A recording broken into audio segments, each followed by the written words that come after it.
December 17th, The Mountain Cabin, an erotic Christmas calendar by My Lemon.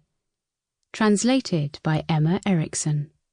Narrated by Scarlett Foxx. Narrated for Lust. Neither of us appreciated the stress that came with Christmas, and we had talked about escaping it for years. This year, we had finally made it happen. The car ride up north had taken us longer than expected, but we were finally there. We had to dig our way through the snow to get to the wooden cabin, and after getting all our stuff in order, we finally started to feel at ease. The cabin wasn't very warm, but it felt homey. It smelled nice, and the sound of the radiators heating up contributed to the cozy atmosphere. While I started a fire in the fireplace, my boyfriend Joel heated up some mulled wine, and then we all snuggled up on the sofa corner. We listened to the crackling fire in the background, and the hot drink kept my hands warm. I smiled at our friends that had decided to come up here with us.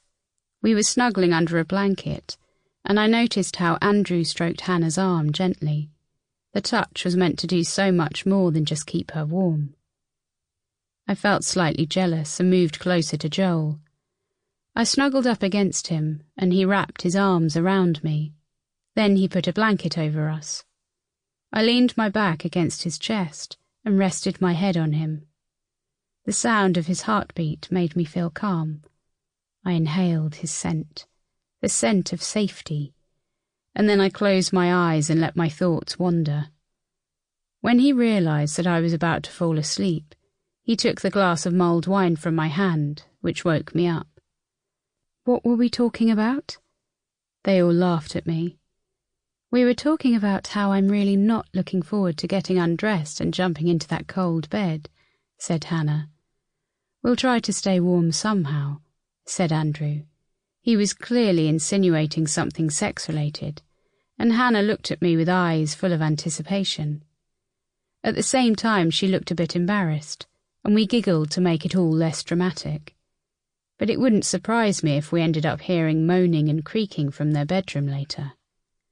I pressed closer to Joel. The others couldn't see it, but I felt how he moved his hands over my body.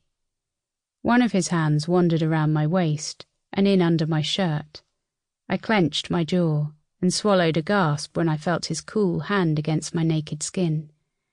Slowly, his hand kept moving up my stomach until it found one of my breasts. I rarely Sample complete. Ready to continue?